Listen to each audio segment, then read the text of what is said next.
Mga kagabay, magandang hapon, magandang gabi, magandang umaga, magandang tanghali.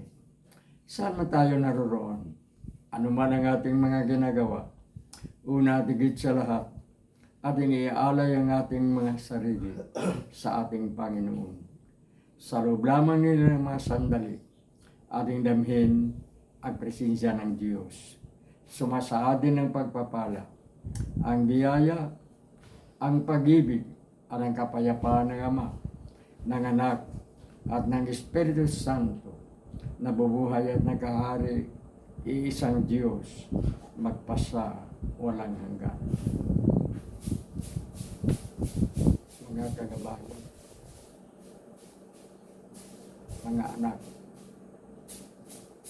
isang kahilingan, mahalin ang magulang hanggang sa kanilang pagtanda, halagaan hanggang sa kanilang kamatayan. Minsan, nagkaroon ng pagkakataon na maka-attend sa isang recollection tungkol sa Holy Spirit, Life in the Spirit Seminar.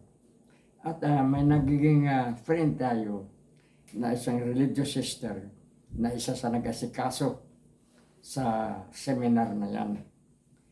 Ngayon, bago natapos ang seminar, naipunti niya sa atin ang tungkol sa kanyang karanasan sa isang home for the aged nang nagsimula siyang mag-Madrid.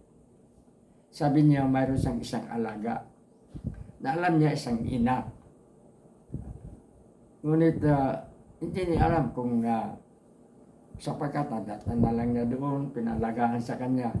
Ngunit ayon sa salaysay ni sister, yung ina na yan ay sa tuwing magising hanggang sa pagtulog ay kailangan yung kanyang wheelchair iharap sa pinto.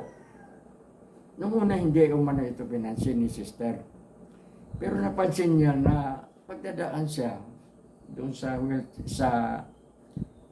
inang yan, nakita niyang umiiyak. So hindi na siya nakapigil.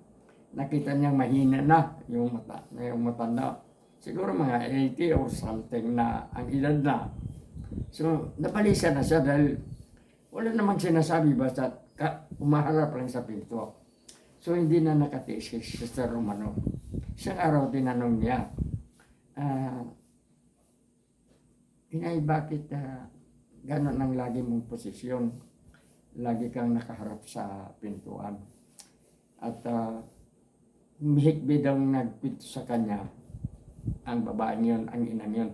At sinabing mayroon siyang 3 anak. Magkaya sila sa buhay. Ngunit nang siya ay nagkaedad na hindi na pakinabangan, itinapon siya dyan sa home for the aged na yan. At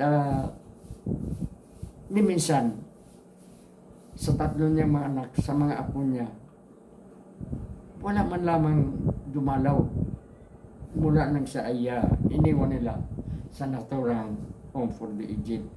Awang-awa si sister. Kaya sabi umano niya sa doon sa babae, matandang babae, Nay, hindi mo ba alam kung saan wala ka bang alam na address kung saan natin makontak? Paano natin makontak ang iyong mga anak? Baka sakasakali. Sabi ng ina, alam mo sister, sana bago man lang magpasko, may dumalaw sa aking anak ko ako man lamang. Bago ako mamamatay. Alam ko mamamatay na ako. At maswerte na kung marating ko pa ang Pasko, sabi ng babae daw sa sister. At inabot sa kanya yung isang papel na may mga sulat. At ang sabi, sister, dito sa papel na ito, sa sulat na ito, may mga address ang aking mga anak, may mga pangalan.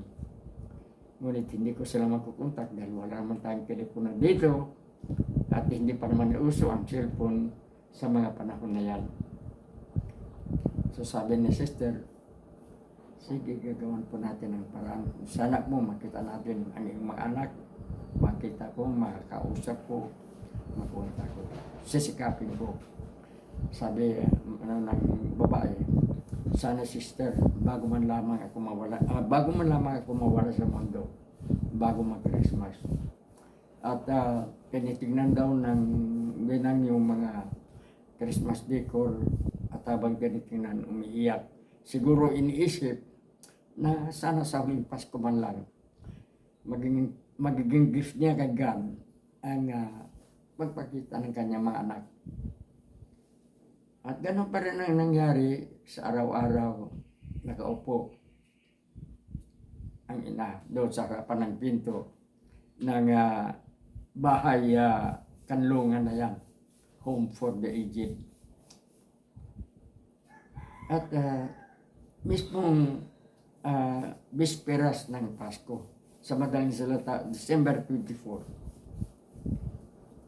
siguro mga bago magtatanghali, biglang may pumarada, isang magarang kutse, at may bumabang mga bata, may bumabang medyo may mga, sabihin na natin, siguro ang mga ina, at tumalang mga ama ng mga bata, mga lolo, maring lolo na.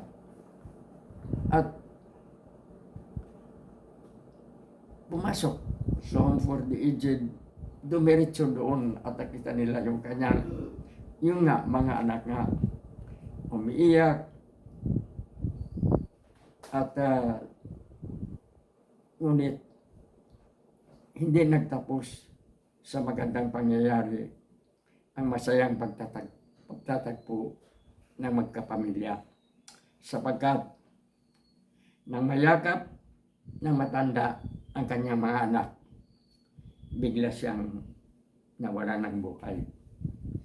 Pero wala sa kanyang mukha ang kalungkutan, ang dating kalungkutan. Masaya ang kanyang mukha at natuwa naman si sister. Mga kagabay, masaya man ang nangyari na yun para sa mga pamilya, ngunit hindi kumpleto ang happiness sapagkat hindi naranasan kahit ilang saglit man lamang ng ina na makausap ang mga anak. Ganon pa man, nagpasalamat pa rin si sister sa Panginoon at sinasabing nasiyahan siya, masaya siya sapagkat nakagawa siya ng isang magandang bagay. Pero hindi mahalaga ang nagawa ni sister, mga kagabay. Ang mahalaga ang ating paalaala sa pagtanda ng ating mga magulang, ama o ina. Huwag natin silang itakpil. Huwag natin silang iwan kung saan. Lagi natin silang magiging kapiling sapagkat yun ang kanilang mga hinahangad. Walang sino mang malapit ng isang senior citizen na magsabing sa huling sandali ayaw niyang makita ang kanyang mga anak o kanyang mga apo.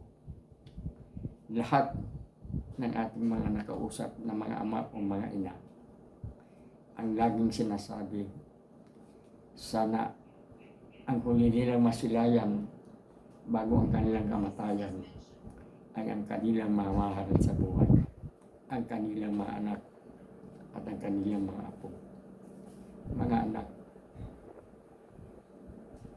gaano magkasama para sa atin ang ating mga magulang, malaki pa rin ang ating utang sa kanila. Sila ang nagpalaki sa atin, sila ang nagbigay sa atin ng buhay. Sa kanila nanggaling mula sa Diyos ang lahat ng ating tinatamasa sa ngayon.